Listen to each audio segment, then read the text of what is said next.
The Boxcar Children. Written by Gertrude Chandler Warner. Narrated by Vincent List. Chapter 1. The Flight. About 7 o'clock one hot summer evening, a strange family moved into the little village of Middlesex. Nobody knew where they came from or who they were, but the neighbors soon made up their minds what they thought of the strangers, for the father was very drunk. He could hardly walk up the rickety front steps of the old, tumble-down house, and his 13-year-old son had to help him. Toward 8 o'clock, a pretty capable-looking girl of 12 came out of the house and bought a loaf of bread at the baker's. And that was all the villagers learned about the newcomers that night. "There are 4 children," said the bake-shop woman to her husband the next day.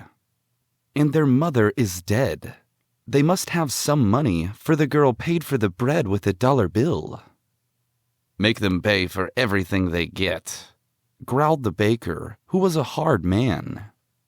"The father is nearly dead with drink now, and soon they will be only beggars." This happened sooner than he thought. The next day, the oldest boy and girl came to ask the bake-shop woman to come over. Their father was dead. She went over willingly enough, for someone had to go.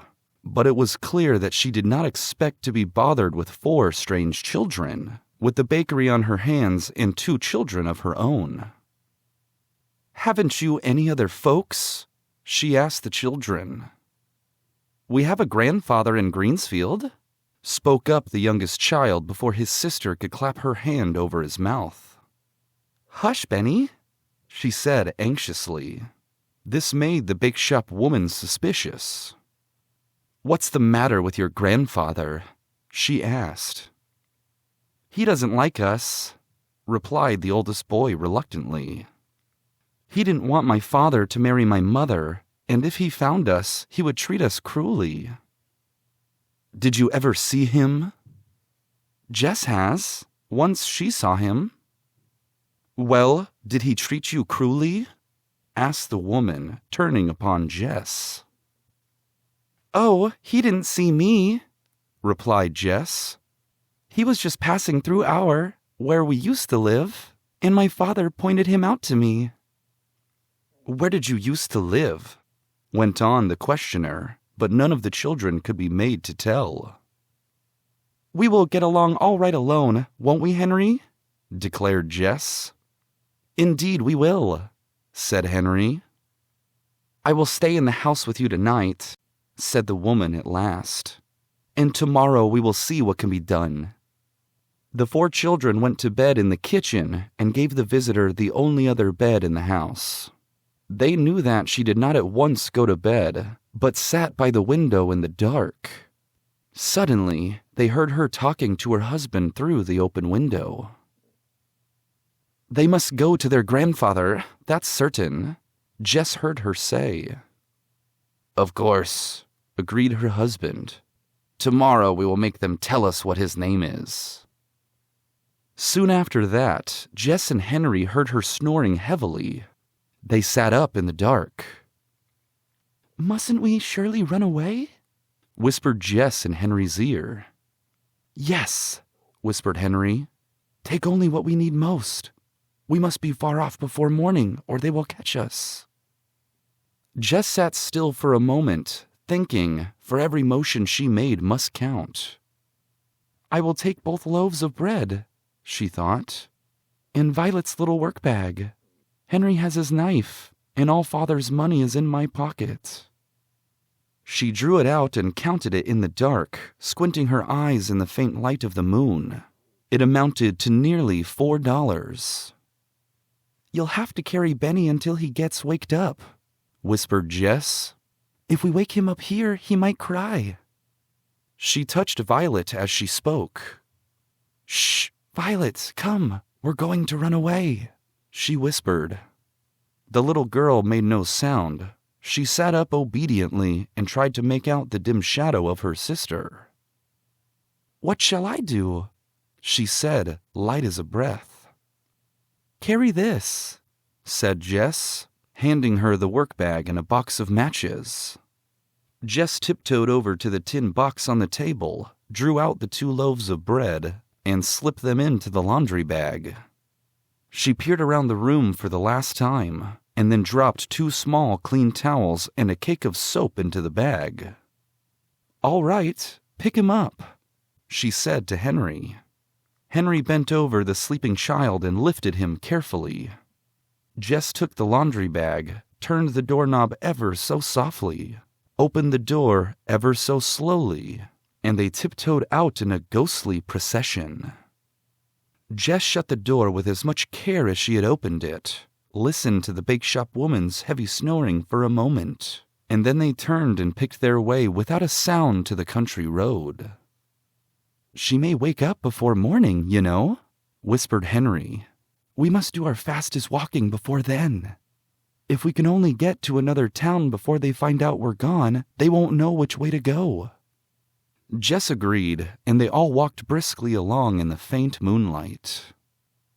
"How far can you carry Benny?" asked Violet. "Oh, at least a mile," said Henry confidently, although his arms were beginning to ache. Benny was 5 years old, and he was a fat, healthy boy as well. "I think we could all walk faster if we woke him up," said Jess decidedly. "We could each take his hand and almost carry him along." Henry knelt by the roadside and set the little fellow against his knee.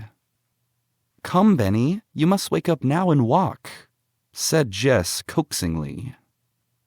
Go away," Benny mumbled with his eyes shut, trying to lie down again.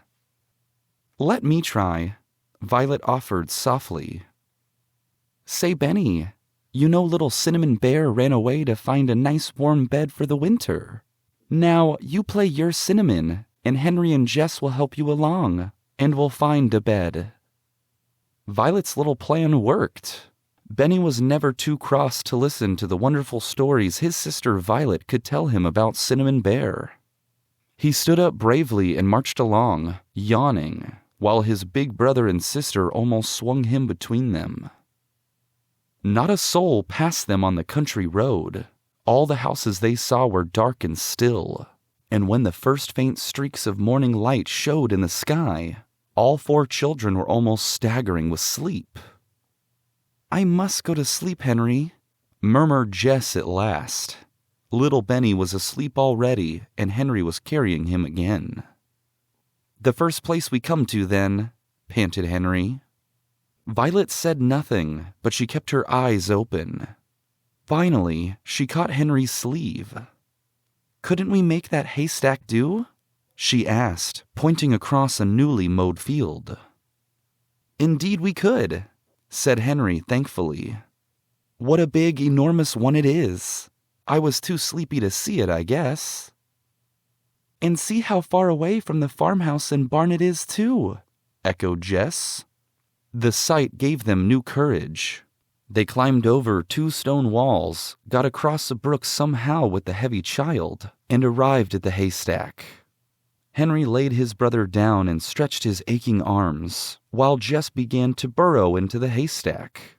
Violet, after a moment of watching her, did the same. "Here's his nest," said Jess sleepily, taking her head out of the deep round hole she had made. Henry lifted the child into the opening and was pleased to see that he curled up instantly, smiling in his sleep. Jess pulled wisps of hay over the opening so that it was absolutely invisible, and then proceeded to dig out a similar burrow for herself. "We can stay here just as long as we like, can't we, Henry?" she murmured, digging with her eyes shut. "We sure can," replied Henry. "You're an old brick, Jess. Get in, and I'll pull the hay over the hole."